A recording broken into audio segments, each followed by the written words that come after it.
Mega Mac guys here with us on Birds 365. It's summertime, both on the calendar and for the Philadelphia Eagles. Some downtime, so we bring in guys like our next guest to talk about the Birds who live at 365, kind of like us. Brendan Lee Gowton from Bleeding Green Nation, good enough to hop aboard.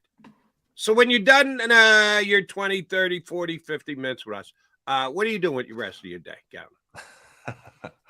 Trying to take advantage of a slower time of the year. Until it gets really busy again in late July, basically. Maybe So what are you going fishing? You going to the beach? Some You're errands, gonna lose some money at Philly Park. Yeah. What do you do when you Errands. got it down? I-95 live stream. Maybe throw yeah, a some little of that. in. Looking forward to that being apparently temporarily fixed this weekend. A mix of things.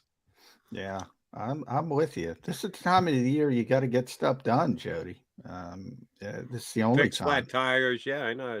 Things just pop up on you. That happened to me yesterday. Yeah, never. And the weather's not helping. It's no fun. It's summer, and look, it's terrible out. But anyway, it's not terrible for the Philadelphia Eagles, according to everybody else. BLG. This is a very talented football team. I think we all agree with that. Jody brought up CBS. They had a top 100 poll. I was doing it in my head. They could have 12 players on that list. They had what, nine? Jody? It could be up to 12. I mean, they have a lot of talent. But, there are a couple issues with this team that I think everybody kind of glosses over. And it starts for me, you look at PFF, the number one offensive line, number one defensive front, number two wide receiver group, top tier quarterback, we all know. Linebacker, 31 of 32, according to PFF. Running back, they're in the 20s. I forget the exact number. There's some issues on this team. Are they getting glossed over, BLG, because of all the high-profile stars? I think there's it's easy to kind of lose sight of, every team's going to have their holes somewhere. There's no perfect roster out there, really. Ask Peter King. Well, I think, again, the closest thing we saw to that may have been the Eagles last year. And even then, they weren't the team that lifted the Lombardi at the end. So, I think they're still in a very, very good spot. But I think one of the bigger concerns I would say is that everyone basically either met expectations for the most part or overachieved last year. The rare exceptions of Quez, Watkins, add Robert Quinn in there after they traded for him. Sometimes you might have a year where there's a good player and it's just not their best year. It's not going to say, I'm just take a player who's on the Eagles who's good, and you think, okay, well, maybe they have not their best version of themselves last year. And if that happens with a couple guys, all of a sudden they're not quite as good. So I think about things like that, obviously the health. You think about how, I think one of the things I've been thinking about recently, there was a good piece out about this recently about how the Eagles were so far ahead in games last year where Jalen Hurts didn't even have to throw a lot in the fourth quarter. Probably not going to do that again.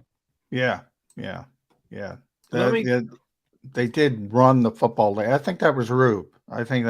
Is pointing out they were running the football a lot late because they had a lot of leads, which makes sense. And if you're behind, you're going to throw the football more. So that's why I'm not a big fan of run-pass ratio. Tell me the score in the fourth quarter. I'll tell you what the run-pass ratio is going to be. So, yeah, I'm with you that a lot of guys had career years, and you generally don't go career year, and keep ascending to that level. So I'm with you. But before I get to that, I can't get past, Nicholas Morrow. It's the second linebacker. I can't get past, is it going to be Terrell Edmonds and Reed Blankenship? Are we confident? We were just talking about Reed because we're doing our top 25 Eagles at Sports Illustrated, BLG. And Ed Kratz and I had Reed at number 23. He had a great rookie season. I pointed out that there were two safeties drafted in the first round, Daxton Hill and Lewis Seen. Better than both of them. Now, Seen got hurt, but he's still the fourth safety in Minnesota. Hill's probably going to play this year. He didn't play that much last year. We'll see long term. Eagles got him for $5,000. He's making plays against Aaron Rodgers and Deebo Samuel. That was a special season. You're starting to convince me. maybe special just isn't there this year. Well, with Reed, I do think, there's positive signs with him. Take it for what it's worth, but he was like Pro Football Focus's 10th highest rated safety last year. It's pretty crazy. But I think we saw an impressive player when we saw him in training camp too. So I think there could be something there to him, at least. I don't know, being a star, but at least a good starter, or a guy who at the very least, I think it's going to be one of 3 safeties. I think the Eagles are going to find a way to get Reed, Blankenship, Terrell Edmonds, and Sidney Brown at some point, all on the field there. But it's a question mark, especially when you're losing a guy who had 6 interceptions last year, and Chauncey Gardner-Johnson made plays. And then a linebacker, real quick. I mean, I'm surprised there's any concern there. Christian Ellis is clearly the next coming of Brian Urlacher, Fred Warner. I mean, he's gonna make sure the Eagles are great there. Didn't know they were going to transfer the NFL to 7-on-7 during the regular season.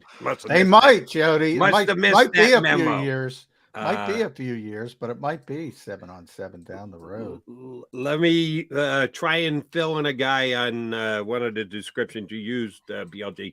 Some guys have tremendous years, and then you don't know if that's their norm, or did they have a career year and overachieve.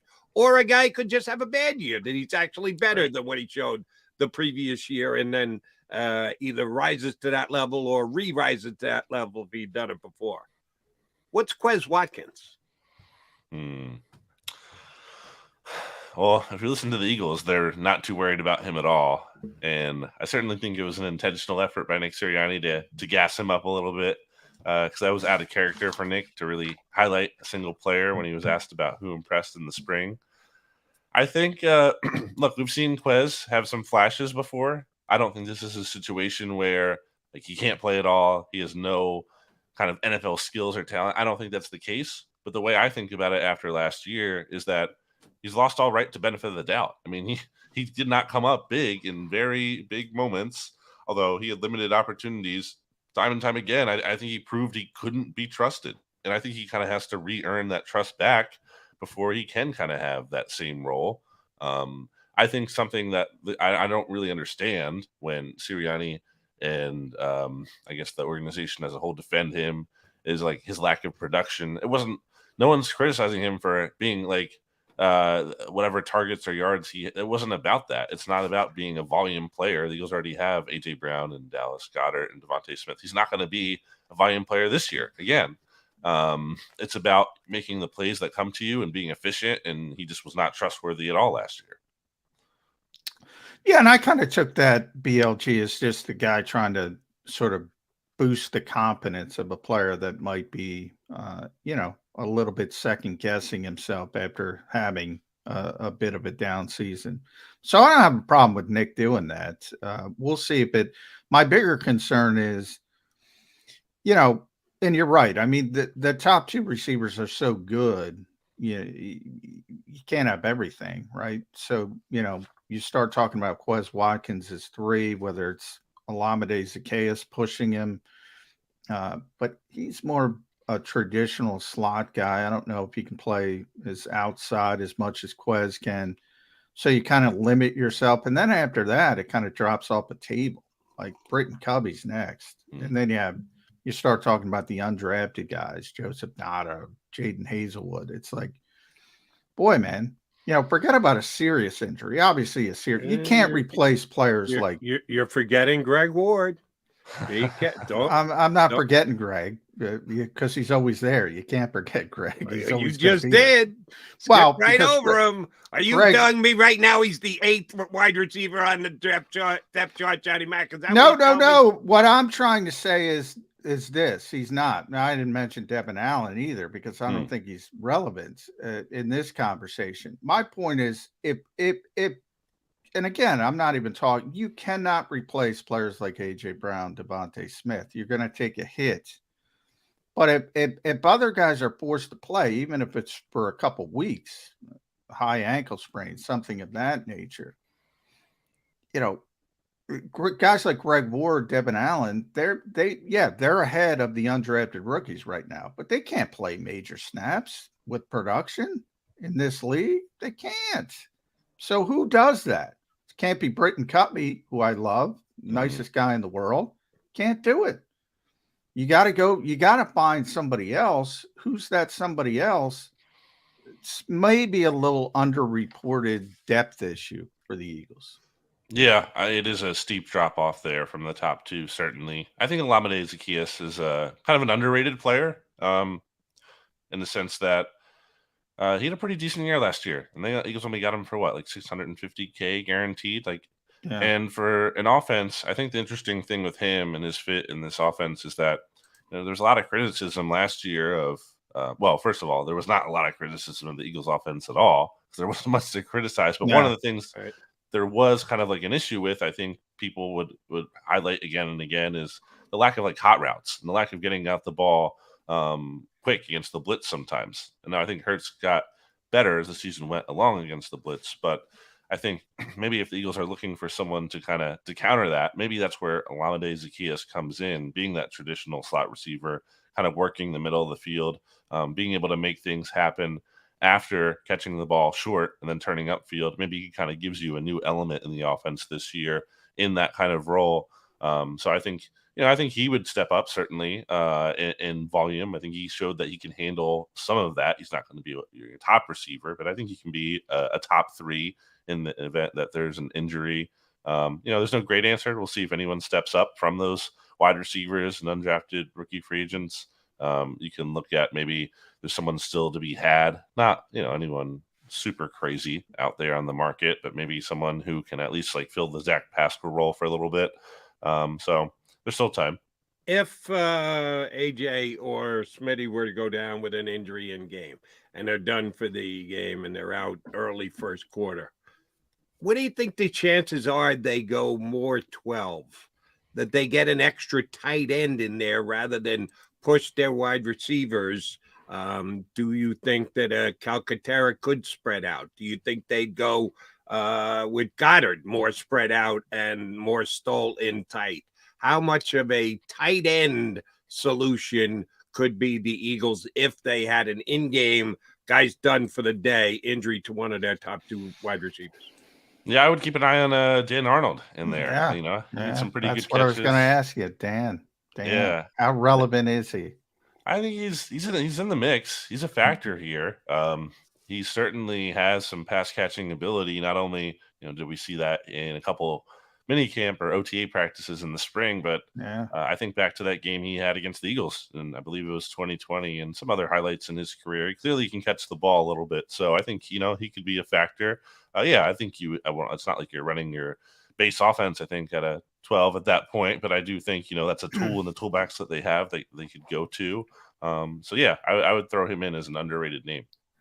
Yeah, I mean, we only got 100 minutes of watching this team, but everybody talked about Christian Ellis for obvious reasons. He made splash plays and 7-on-7s. Take it for what it's worth, but both practices, Dan Arnold made splash plays. He looked like a much better receiver, putting Dallas Goedert aside, than anybody else. Yeah, including Grant Calcaterra, including Tyree Jackson. He's a step above those guys as a receiver.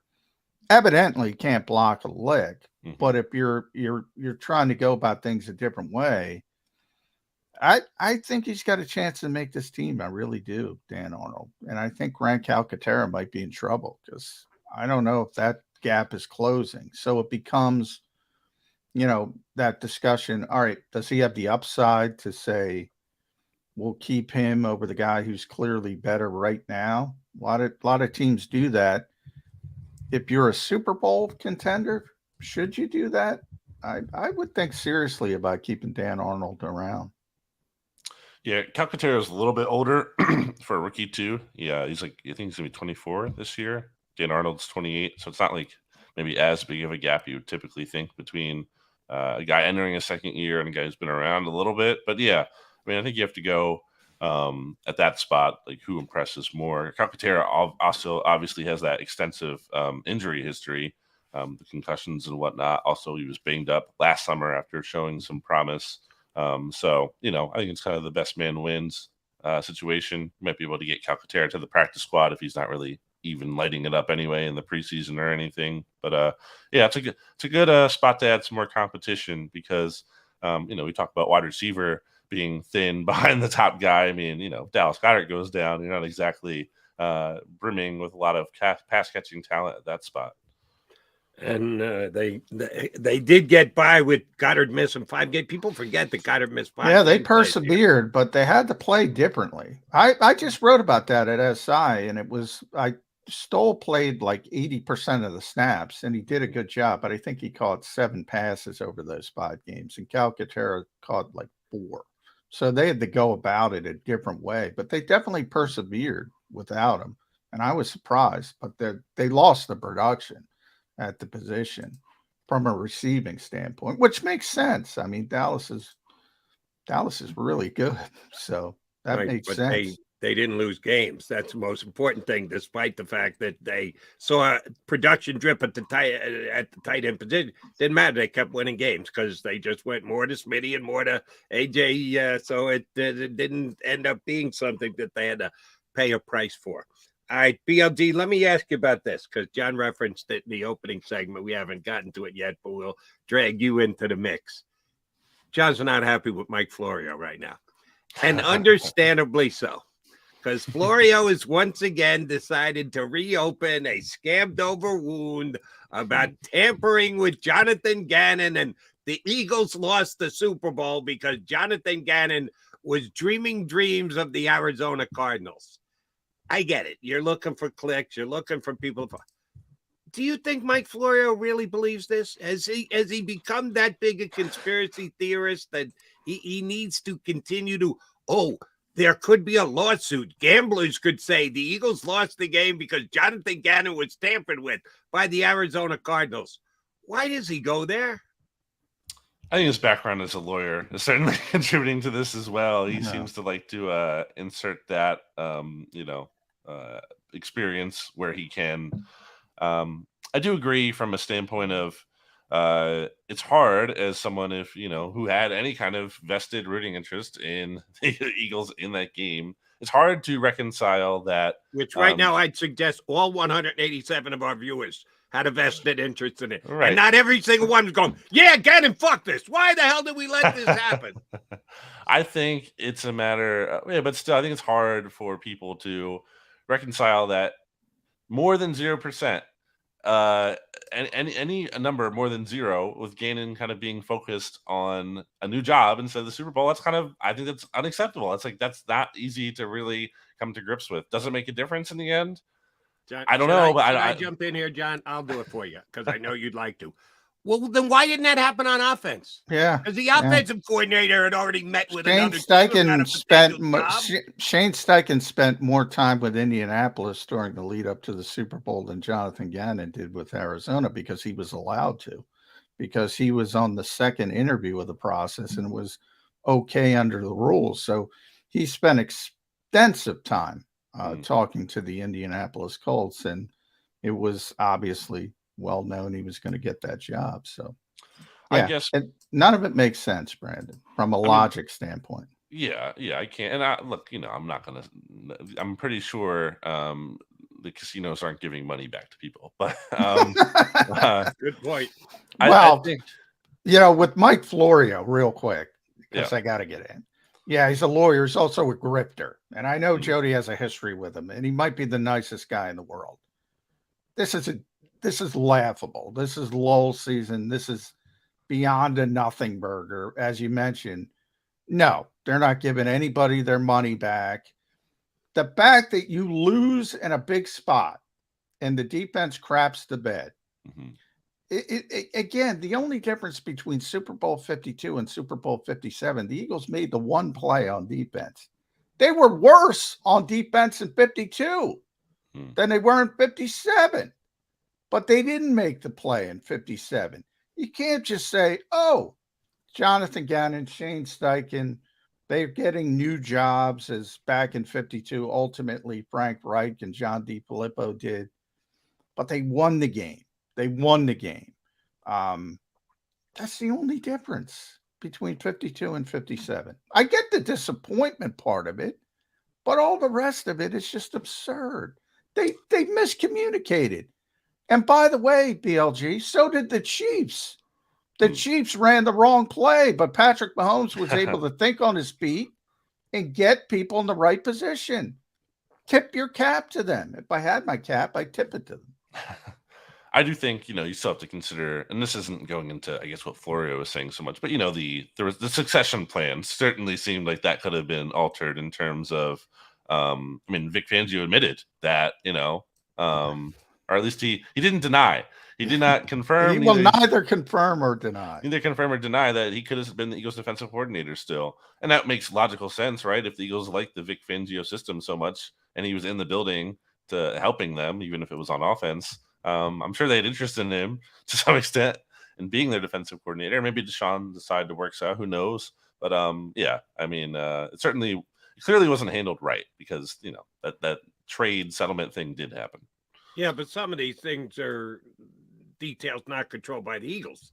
Arizona did what they did. They were interested when they were interested, and that came after Fangio had already agreed to become the Dolphins coordinator. Now the whole thing comes down to, would he have gotten back on his word if it was just a handshake agreement rather than a written agreement? And maybe he would have, from the way Vic is talking about it. I assumed he wouldn't be unprofessional. But that's just an assumption. If you agree to terms with, you don't want to be painted as Josh McDaniels. Generally, you're a professional. And oh, by the way, the Dolphins made Vic the highest paid coordinator in the history of football. So, I assumed he would not go back on his word. The timing of it was more Houston. Look, Gannon thought he was getting the Houston job, and a lot of people in this league did. And then all of a sudden they turned in a different 2 years direction. in a row, right? 2 years, 2 years in a row, people thought he was going to get the Houston job. He didn't get it either time. Yeah. And when that happened, the assumption from the Eagles was he was coming back, and there was assumption from Gannon he was coming back because there were no other jobs out there. And they were like, all right, well, Jonathan's coming back, Vic. Go do what you want. If Arizona never popped up, then I think Vic Fangio would be the defensive coordinator in Philadelphia, but they did. But the timing doesn't match up. And boy, people can't let it go. It's bizarre to me. It's bizarre. And by the way, if Darius Slay and James Bradbury and CJ and Marcus Epps, who were the best team all year at communication, if they just played like they normally do, none of this would even be a conversation. They shat the bed communication wise. That's what happened. Or Mahomes throws a laser to somebody else rather than just flip it outside. Well, that's possible too. Wide receiver. So we'll never know, unfortunately, unless they play it back again this year, and then there'll be other circumstances and situations. But let's talk about the new defensive coordinator. I said earlier, I got Terrell Edmonds on my top 25 Eagles. I think he's going to be a key contributor. I think we'll see some fives, D-backs, 3 safeties on the fields look from them. I remember when Edmund was signed, John and I came on here and talked about, he doesn't really play the way the safeties have played the last 2 years, Nick Sirianni's 2 coaching years. Does he fit with this Eagles defensive mindset and the way they do things? Well, there could be some tinkering with it with a new defensive coordinator. How apparent will the differences be on a day in, day out Sunday for someone like yourself, PLG, who's more than just watching the game, who's studying it and breaking down film after the fact? How different a defense do you think there's going to be between the 2022 Eagles, 2023 Eagles?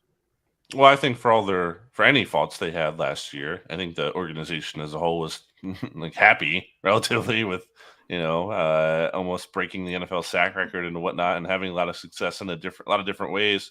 So I don't think they're looking to reinvent the wheel necessarily on defense after that. Now, obviously, you have to have change from year to year from a standpoint of you can't just literally do the same thing when teams are studying what you did and trying to create counters to that and exploit those things. So you have to adjust from that standpoint, even if you keep the same coordinator. You didn't keep the same coordinator. So Sean Desai is going to have his own vision on things. The talent's different, especially, you don't have Chauncey Gardner-Johnson, like I said earlier, making plays. You have Terrell Edmonds, who I think has had a nice career as a full-time starter, 5 years in Pittsburgh. but he's 5 interceptions in 79 games played. So, this isn't a guy who's necessarily a ball hawk. But at the same time, I think there's kind of a mold of safety in the NFL who there's guys who don't give up those big plays as well, in addition to not necessarily making them. He doesn't, it's kind of a trade-off there. So, I think it's going to look different in the sense that personnel's a little bit different, coordinators different. We talked earlier at the top of the show about how, you could have a guy who suddenly falls off. I think the quarterback position is something to watch there when you consider that that's not a spot where players typically always age gracefully, especially 30 plus. And the Eagles have 2 30-plus starters at that spot, and both of them were pretty good last year. So there's a lot of different variables that go into it. All right, so let me jump in and almost, if I'm interrupting, I apologize. One of the two guys either gets hurt because they're 30-somethings now, or I bet against this, but you never know, a drastic drop-off that last year you can't even begin to see that kind of level of play. Who's going to be the guy who's going to be tasked to step in and take that spot from the reserve Eagle corners? Yeah, I think that's a good question because, they have Zach McPherson working in the slot here. That seems like a natural spot for him in the aftermath of seeing what happened last year when Josiah Scott had to play and really kind of was not good enough when Avonte Maddox missed time. But I guess, you're looking at him potentially as a top backup on the outside too. It could be Greedy Williams instead, but I don't think there's a guarantee he makes the team by any means. He did not receive such a large guarantee that he's definitely on the roster. And I think McPherson's kind of quietly bided his time here. Didn't really get an opportunity to play because the guys have stayed really healthy. Starting corners the past 2 years, not only Bradbury and Slay, but then also Steve Nelson and Slay in 2021. I think there's some credibility to him being able to contribute as a backup. So I'm interested to see if he gets that chance. All right, BLG, one more. I got to settle family business with one more pundit out there this morning, and that's Beald Yates. And Beald was talking about one more offseason move the Eagles should make, and he went Yannick Ngakoue. And I'm like, what in God's name? I just happened to be texting with another scouting executive in the NFC. So not from the Eagles, but somebody else. And he was talking about their defensive line. And by defensive line, I mean interior, the defensive tackles plus the edge guys, the Hassan Reddicks, Nolan Smith, people like that, all the edge guys, even though they're listed as linebackers.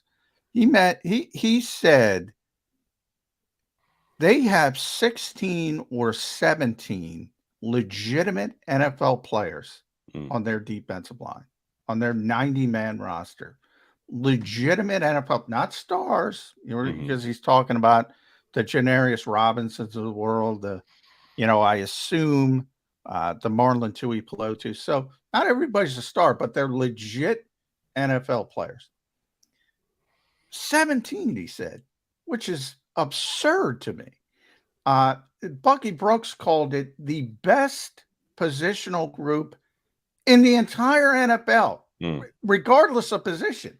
In other words, if you're looking at quarterbacks, running backs, the best quarterback group, the best group in the entire NFL is the Eagles' defensive front in his mind. They might not be number one, but they're certainly up there. In everybody else's mind. I think Pro Football Focus also had them at number one. Yep. Also had them at number one. Now, he made the assumption that, well, look, they tried to get Robert Quinn, and we all know it didn't work. But why did they try to get Robert Quinn? Because Derek Barnett tore his ACL. Derek Barnett is back, and you had the layer you added Nolan Smith.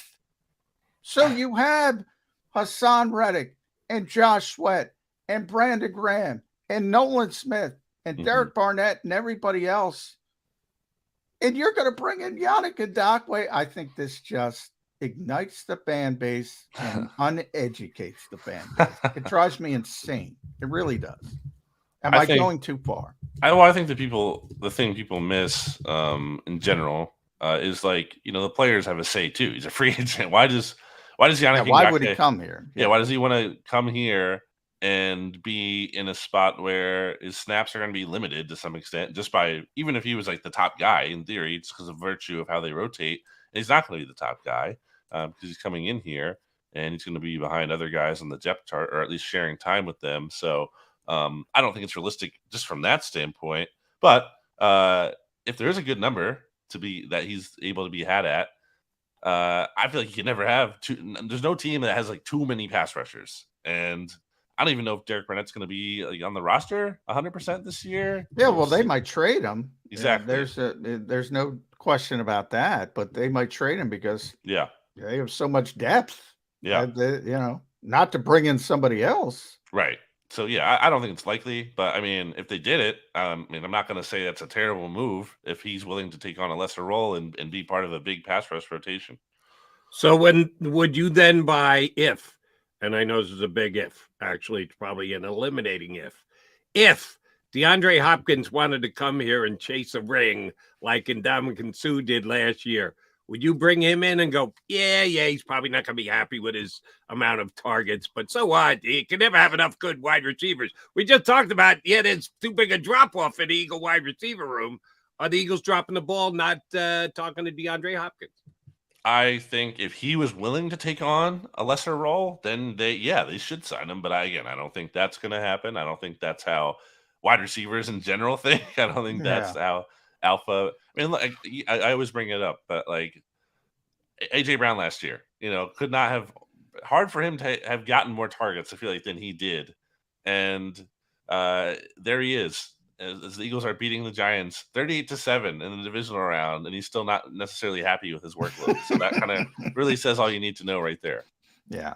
Well, and that's a little bit different from the standpoint of the Eagles have a need at wide receiver. They don't have a need at edge rushers. So that's a little bit different. But let's bring in Hopkins. Let's bring in Cook. Let's bring in Ndakwe. Let's bring in everybody for the Philadelphia Eagles. At Brandon Gowton. How about Carson Wentz, his third quarterback? Yeah, why not? He's an upgrade. He's the guy who helped the team almost get to the Super Bowl before he got hurt. Come on, add him to the roster. How about adding a linebacker? Maybe that before you get to all the other stuff. Maybe try adding a linebacker. At Brandon Gowton. Make sure you follow BLG on Twitter.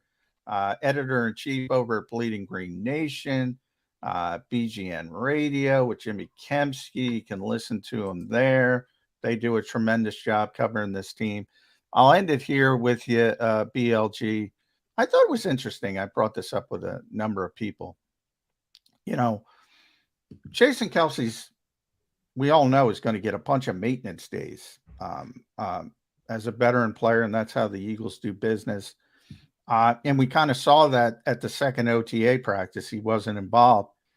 And I thought it was interesting that they moved Cam Jurgens back to center with the first team. Obviously, it's just individual drills because they don't do team drills.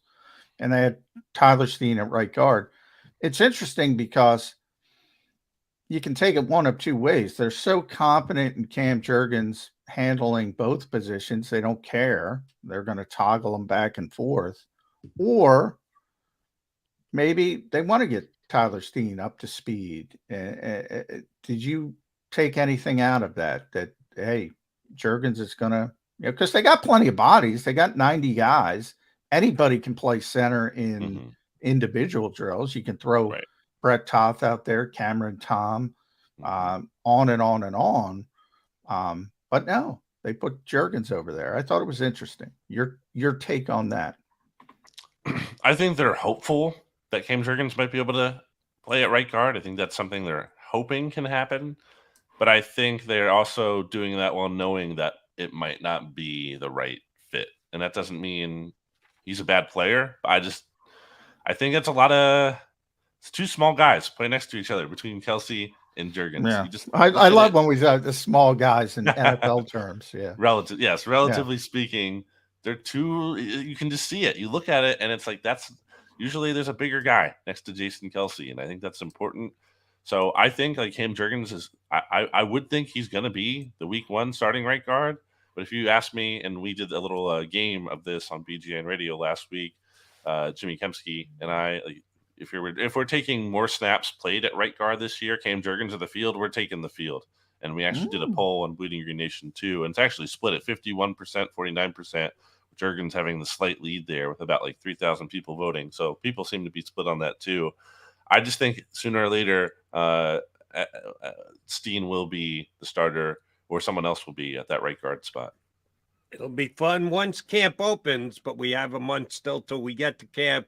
BLG, enjoy your down day, however you spend it. Please tell me you're not going to be watching the I-95 feed. You're going to do something more exciting than watch the I-95. I got faith in you, buddy. I'm sure you're going to get out and have a good time today. Thanks for spending part of your morning with us. Thanks, bud. Brennan Lee Gowton here with us on Bleeding Green Nation. Temporary fix. I'm telling you, I'm going to have to stump for this governor if he can get this thing up and running. I'm impressed, Jody. I'm on record. I'm impressed how quickly they're doing this thing. Because I was, I was a 6-month guy. 6 months before they get that thing back up and going. But I guess it's so important. Yeah, they got to do it. I wasn't at 6, but I was months plural like you, and he's going to get it up and running in weeks. Man, that would be impressive. All right, coming back. We got Jeff Motion going to join us 20 some odd minutes from now. I do want to revisit because we had BLG on. It's so funny. We brought up Florio yesterday. Now we're going to bring him up again today. And the fact that he just won't let this stupid thing go. Come on, Howie's right. I mean, he's making Howie look good. He really is. He is king of the conspiracy theories. We'll come back, and I want to expand on the conversation with John about how different the defense will be with Sean Desai. That's the one legitimate conversation going forward that I think we can have, is where is the Eagle defense going to turn to without Jonathan Gannon not look back at, oh, my God, they could have won the Super Bowl if Gannon was concentrating. Please stop. He's McMullen. I'm McDonald. We are the Mac Birds 365 guys.